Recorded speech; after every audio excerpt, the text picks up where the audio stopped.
me! Both of you!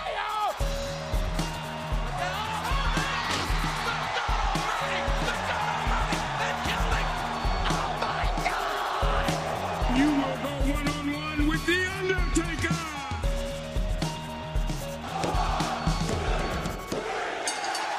Hello, everyone, and welcome back to another episode of Hit the Books, the only weekly SmackDown Live booking podcast hosted by us. I am Ryan Knightsey, with me, as always, is Mikey Manfredi. Mikey, how are you doing? We're just coming off of watching Elimination Chamber, doing another paper review. How you doing, Mikey? I'm doing good. I just finished watching Elimination Chamber about 10, 20 minutes ago because I missed it last night because I was at work. So I just got done watching it. It was pretty good. I think it was pretty good all around. There's some stuff that I hated and some stuff that I loved a lot. And I'm sure we'll get to it in this paper review. Most definitely. Again, this is a paper review. This is us reviewing the pay-per-views. It's pretty self-explanatory in the title. But this is, if you want to listen to the flagship show, the flagship show of Hit the Books itself, you can go find that.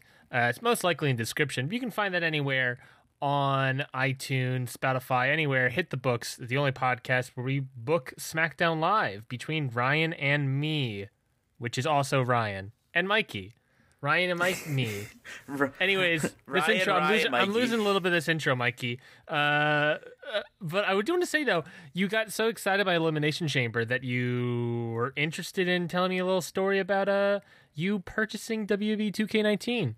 Yes, I got so excited by Elimination Chamber that I just really needed to play a WWE game. I haven't played a WWE game I haven't owned a WWE game since 2K16. Okay, so what is that, 3 years? Whatever one Stone Cold was on the cover was the last WWE game I played. And I've been dying to do it, and I finally decided I was going to bite the bullet today and spend the $60 on it. And I go to the Microsoft store, no sponsors, to buy the game. And what do you know? There's a flash sale happening on all 2K games, and WWE 2K19 was in it, and I got it for like $40 off. So I'm pretty excited. $40 off is the most insane deal off of a AAA title game I've ever heard. I got it for $19.80.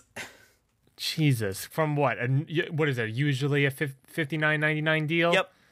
Oh my God, that's an insane deal. I'm trying to look up if I can find online the rest of that deal, because I want to ask about, like, it's all 2K games. Was like, any 2K, was like NBA, like Borderlands is on there. Anything 2K has, like, it's like all 2K games, not even just sports games. You can get the Handsome Collection for $15. That's Borderlands 2 and the pre-sequel. You can get NBA 2K19 for $20. What is this? What is 2K doing? Are they going out of business? What's happening over there? Big 2K sale, boy. I might just log in and buy Far Cry 5 or something. Like, I might just buy something for $15. Jeez, that's nothing. Any 2K game, it's great. Anyway, well, I guess we're not directly sponsored.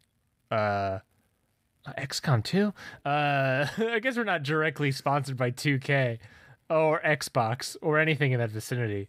Microsoft, whatever. Microsoft. This is anything. If anything, I'm kind of offended by 2K giving out these deals for so cheap. That's insane. That's an insane price, insane deal. Well, I guess that's fine. I guess. Let us get straight into our paper review of Elimination Chamber. Overall, I thought it was a pretty, for a B level show, I thought it was a pretty fine, pretty good pay-per-view. Mikey, what do you think overall of the pay-per-view? I agree. I actually enjoyed it a lot. Like I said, there was some matches I could have either done without or I would have done very differently. But altogether, I thought it was fine. Okay, well then let's start off with the pre-show itself. This was Buddy Murphy taking on Akira Tozawa. Buddy Murphy defeats Akira Tozawa with the Murphy's Law. Murphy's Law, that's what it is. I was going to say Murphy's Effect.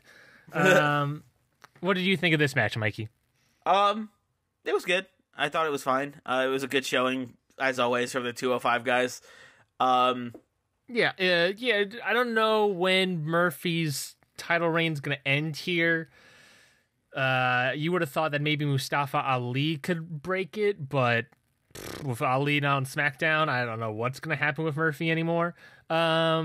I thought this was a great match. I think it's gonna be Drew Gulak. Yeah, I feel like eventually got to turn. Drew Gulak is really the only. If it's not Mustafa Ali, if it's not Atami, if it's not Tozawa, I don't think I can't see Cedric Alexander. What I'm thinking is that like Buddy Murphy is just beating all these high flyers, like he's just matching them step for step. But like when it comes to, like, to technical wrestling, I think that's why Drew Gulak is going to win, because it's going to be a different style than Buddy Murphy usually faces, that he's not, like, that he can't go, like, step for step with. So I think that's how Drew Gulak's going to come out on top. That's a really good theory. And yeah, they just need to build up Gulak. You think maybe they could build it up for WrestleMania and then Gulak wins there. I think so. I thought this was a great match. I thought it was a really good New Japan Pro Wrestling match, quite honestly. People have said before that like Murphy is just like a Kenny Omega light. I think he's like if you combine Kenny Omega and Will Ospreay, if they had a baby, that would be Buddy Murphy.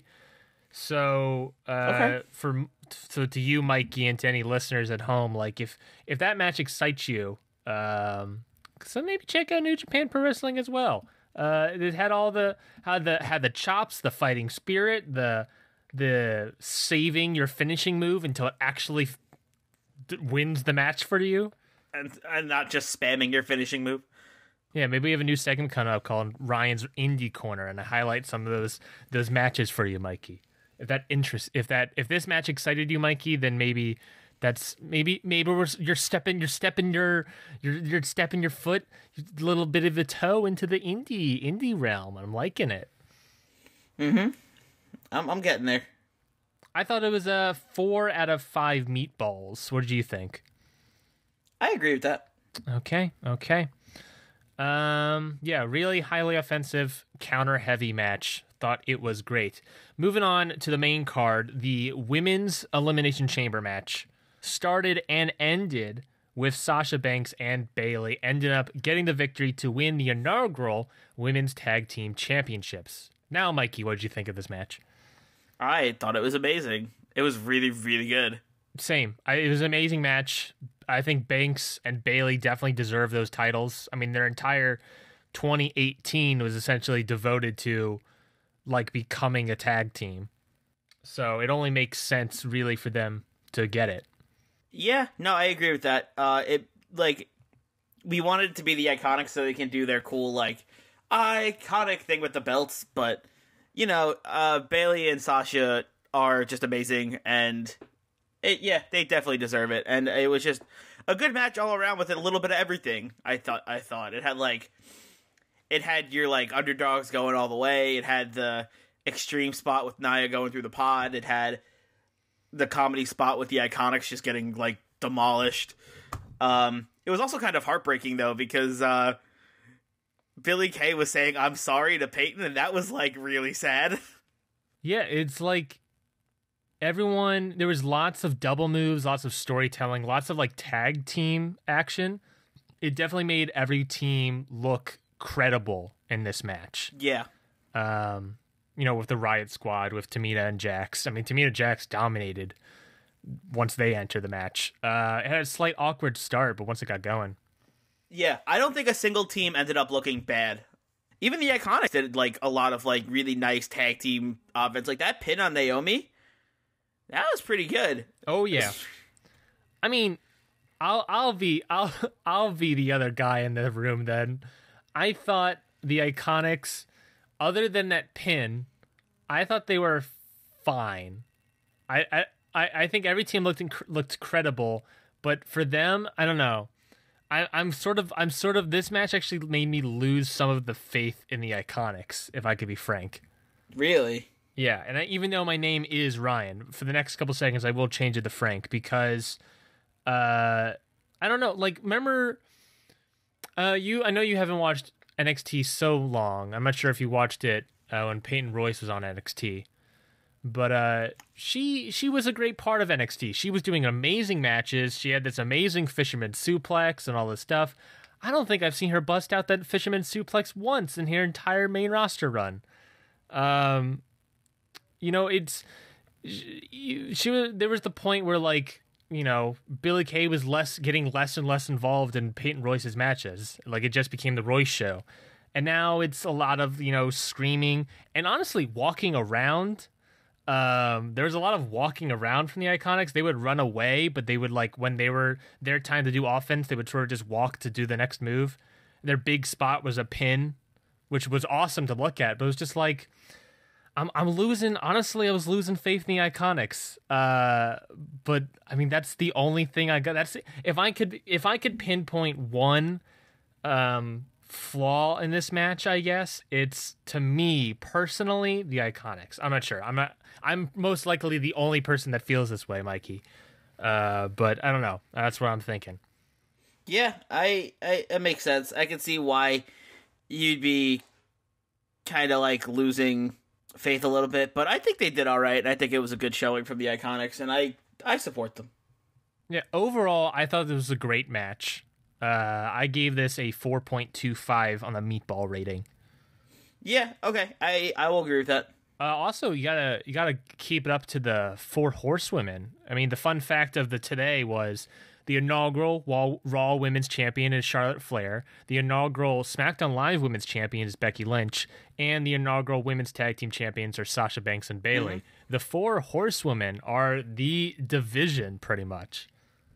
Yeah, they're up there. They're all on top, and they are thriving. And it's really, really cool. It's really, really cool to see. Yeah, shouts out to the 4 horsewomen of WWE. Ronda Rousey and Shayna Baszler and all them. Yeah, whatever, they're fine. Moving on to the men's SmackDown live tag team division. Miz and McMahon, the greatest tag team in the world, end up losing to the Usos in a high-flying, high-spot tag match. I thought it was a fine match. I felt that it was kind of pretty much the same as the Royal Rumble match with Miz McMahon versus The Bar. With the opposing tag team doing a lot of work, McMahon doing his high spots. It's pretty much like, Shane McMahon, he's not a wrestler, so he can only do really so much. So, the template of the match was fine. I thought, honestly, the best part of the match was the ending, where it was that heartbreaking moment between McMahon and Miz. Just like Miz, I love that camera shot where it's that close up on Miz's face, and he's just like, "I'm sorry," and just pans out to McMahon looking down, just like distraught. Mm-hmm. That sadness and disappointment on their faces just broke my heart. Mikey, what do you think of this match? I thought it was a good tag team match. A lot of big spots from Shane O'Mac, which. Oh, please stop. It scares me every single time. Shane is gonna die. Do you see how rough he looks after every match? Miz has to stop telling him to go up to the... Miz keeps telling him to go up to the top, and it makes me think, like, do you want Shane to kill himself? He's like a big old tomato at the end of the match, a big old sweaty tomato. He looks like Brock Lesnar. Like, both of those guys need to work on their cardio or something. It's so scary to see Shane after every match, and it looks like he doesn't even know where he is. Oh no! Like, even if he is selling, he is the best. Like, I guess he's selling really, really well because he looks exactly like Brock Lesnar, and Brock Lesnar surely has the cardio to face someone for 3, 4, 5 minutes. Yeah. So I don't know what's happening, but he is 49, so I'll give him that, I guess. But yeah, what's your meatball rating on this one, Mackie? I think I'll give it like a 4. Some good tag team wrestling. Good old tag team wrestling. I gave this one a 3.5.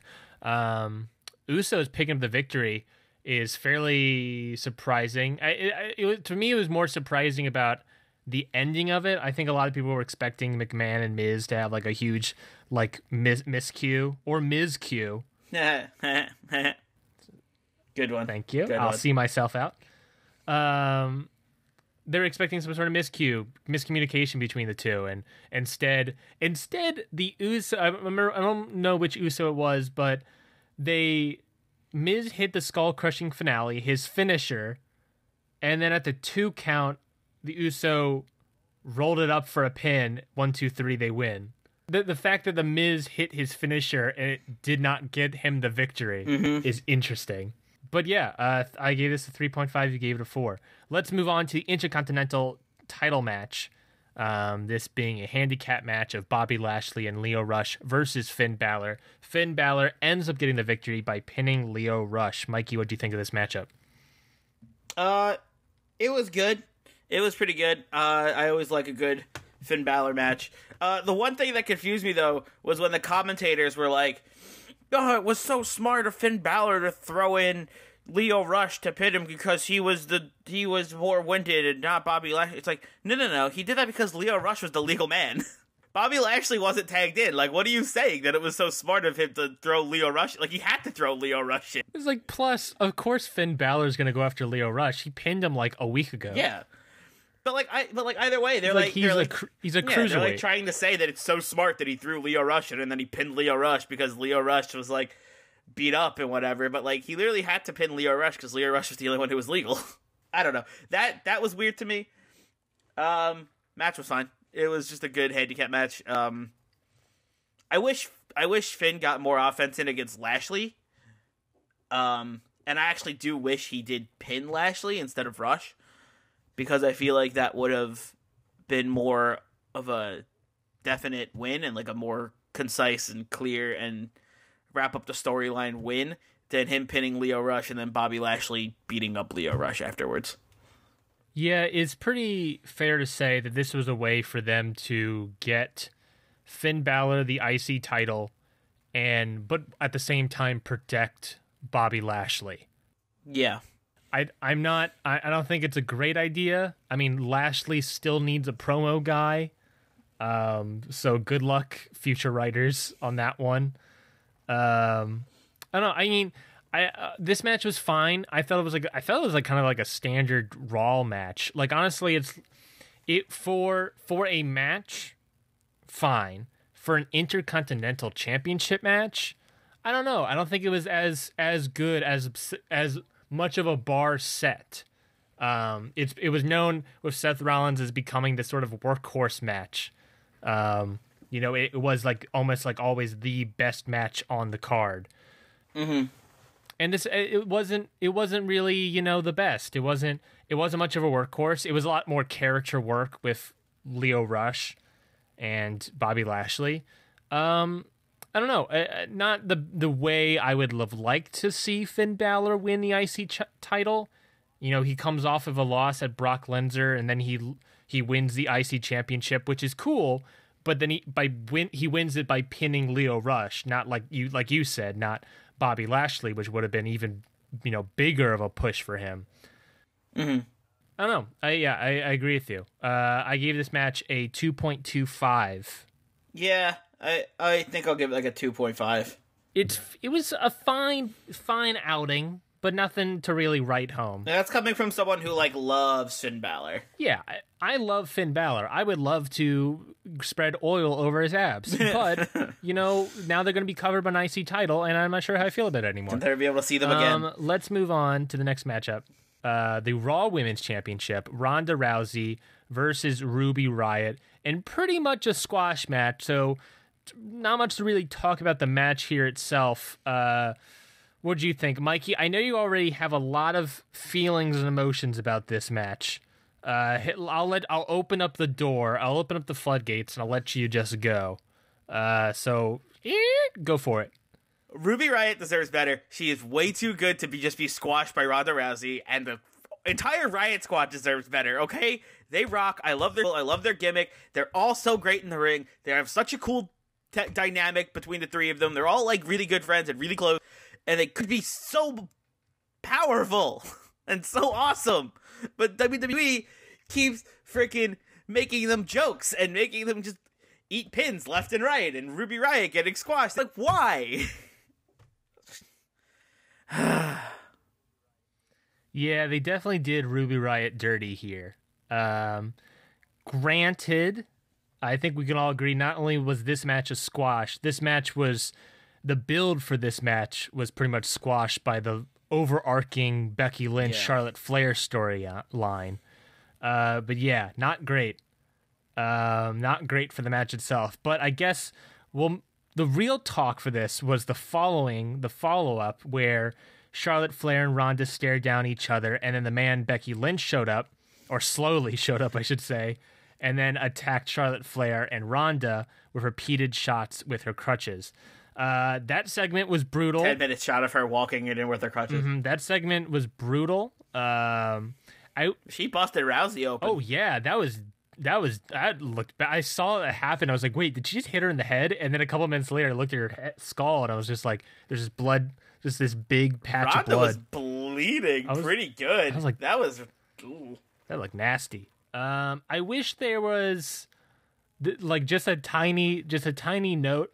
I wish there was more security guards that came out to stop Becky Lynch. I wish the security guard that she walked past at least tried to stop her. Yeah, it's just like she's suspended. She literally like there was the one security guard.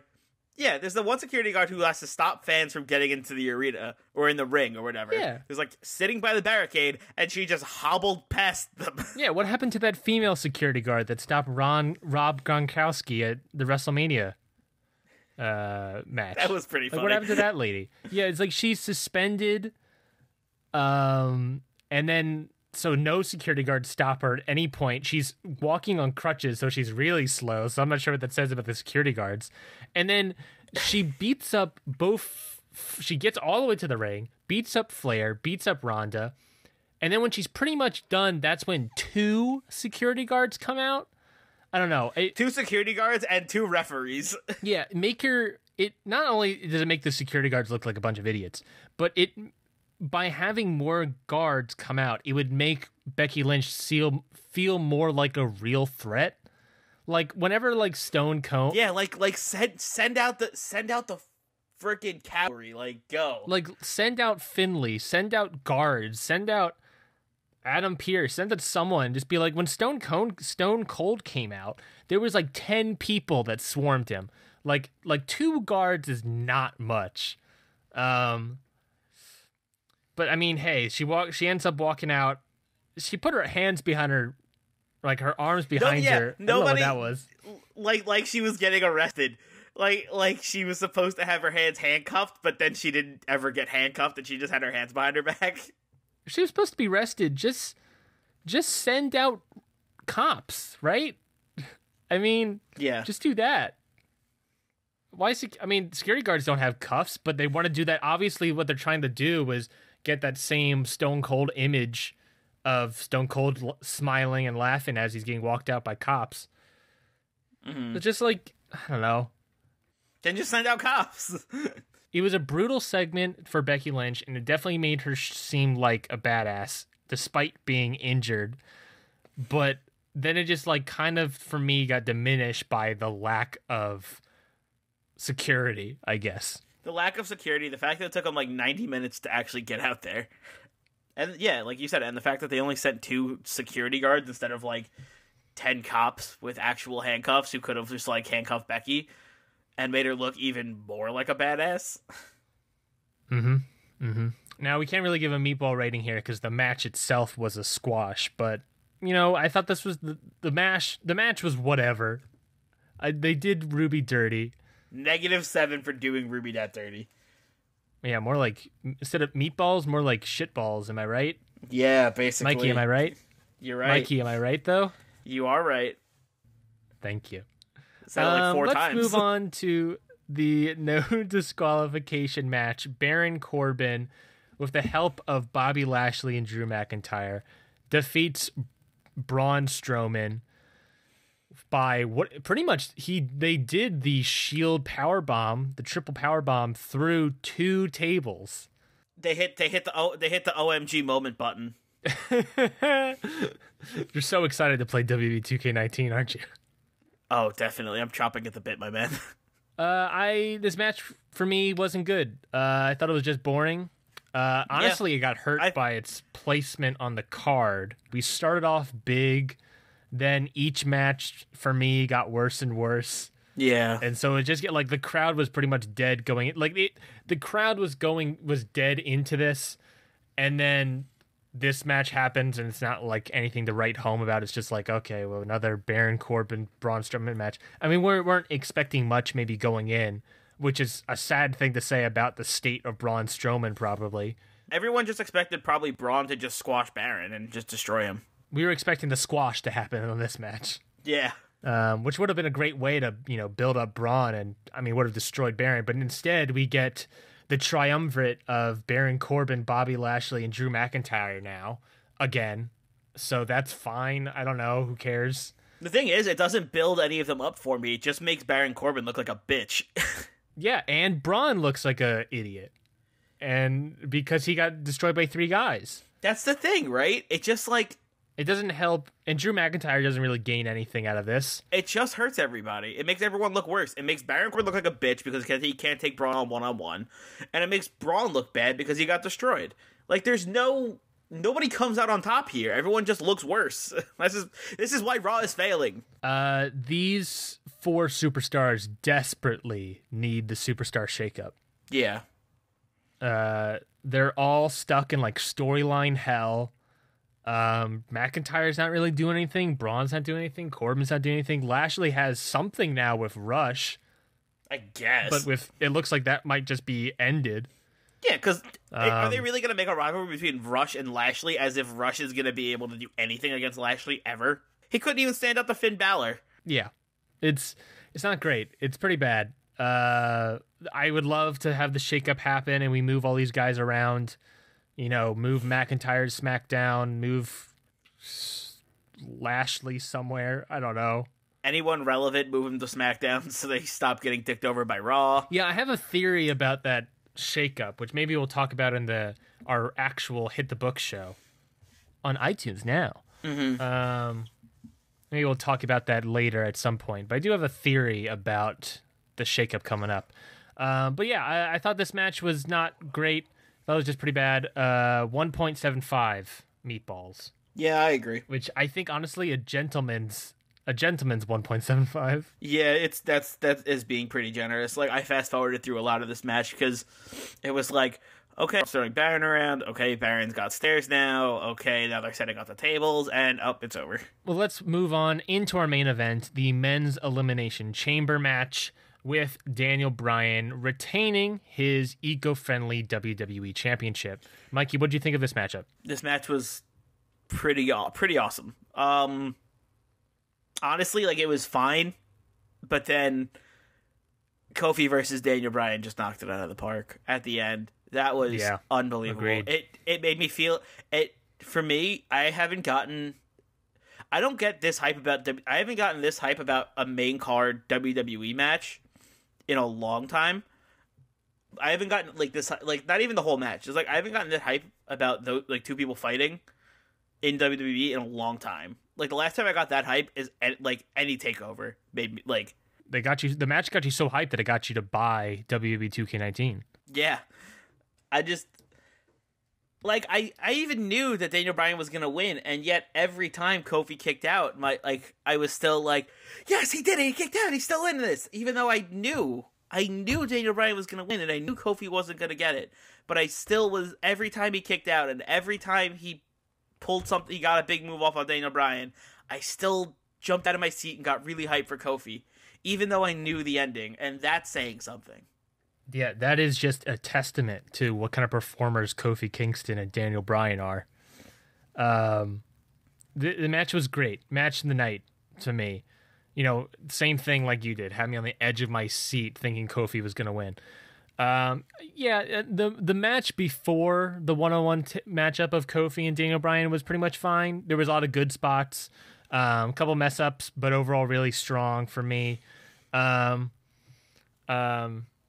I mean, if I could say this one thing, Mikey, despite how amazing Kofi was in this match, you cannot forget that this was going to be Mustafa Ali's spot. Yeah. Same thing if the gauntlet match, probably. Like, almost all of this was definitely going to be Mustafa Ali's spot. He was going to be a star, but, the injury hurt that. I mean, imagine, Mikey, let me throw this scenario at you. Imagine if, like, that happens to Mustafa Ali. He kicks out of all this stuff, and he becomes this star, and then he ends up losing.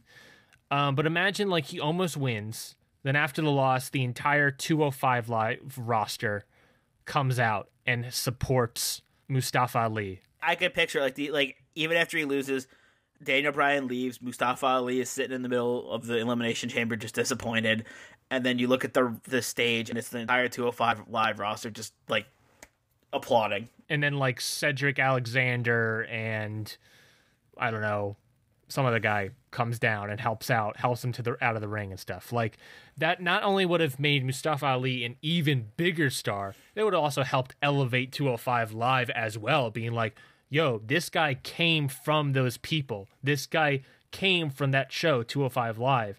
If you want to see how great... Yeah. You think this guy is a star? Go watch 205 Live. Those are the stars of the future.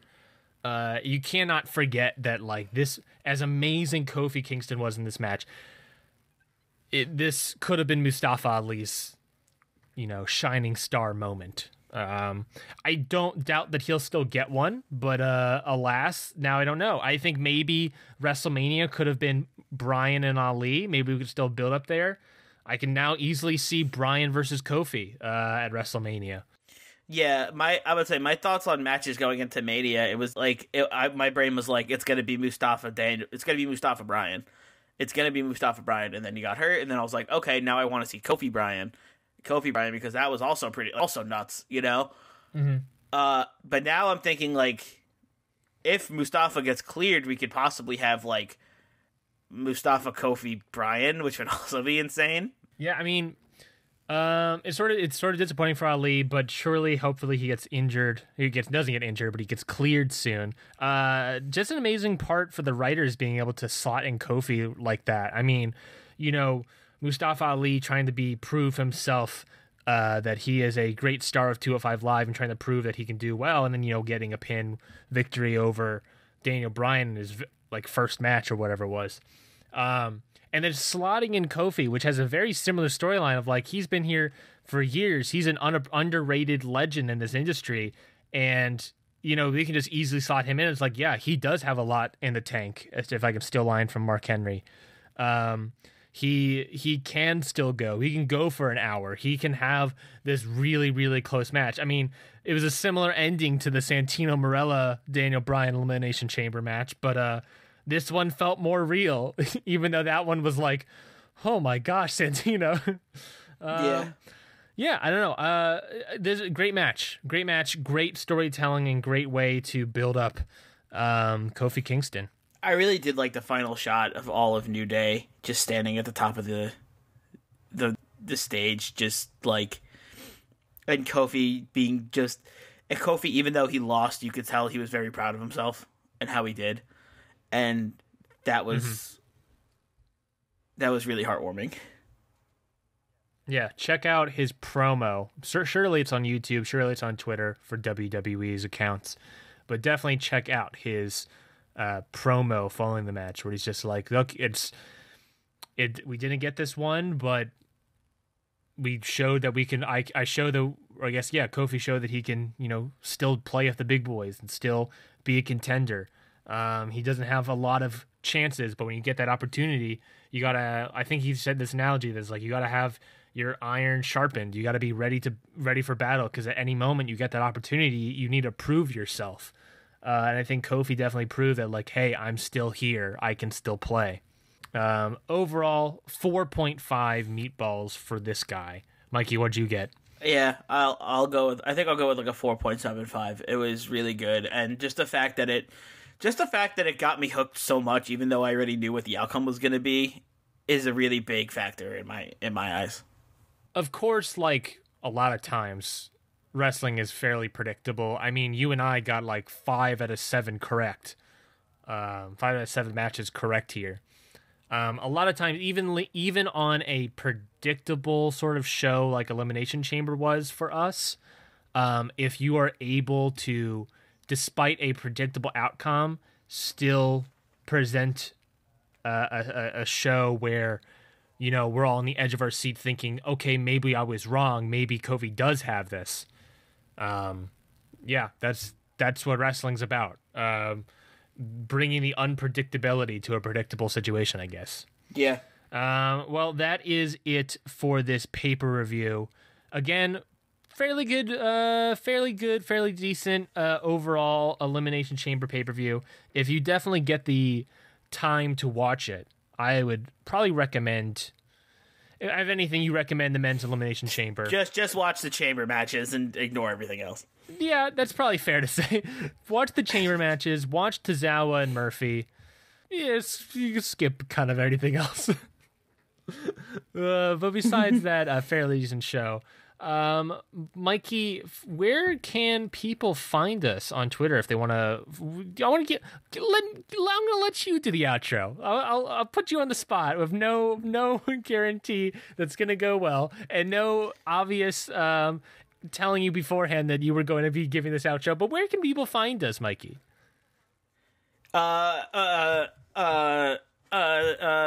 People can find us on our YouTube channel for this review, which is at Hit the Books podcast.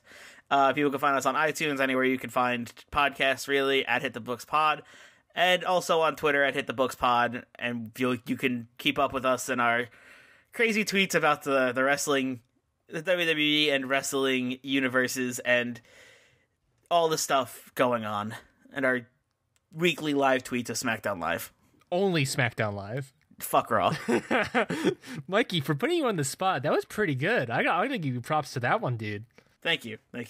Yes. So yeah, subscribe to our YouTube channel. Subscribe to our actual Hit the Books podcast. It'll be another episode every Tuesday where Mikey and I book our own roster's version of SmackDown Live. So until next time, we don't really have an outro, if I remember correctly. I don't remember if we made up an outro last time, Mikey. But until next time, everybody. I remember what it was. It was a Mick Foley thing. Do you remember what it was? I don't. It was, until next time, everybody, have a nice day. Right, that was it. It's fine. I think it's a fine outro. Anyways. It's fine. Let's go play WWE 2K19. Goodbye, everybody. Yeah, let's. Bye.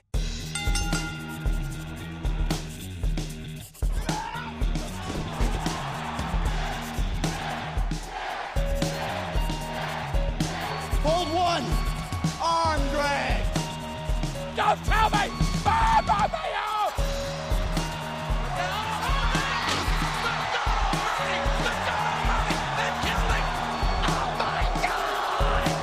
You will go one-on-one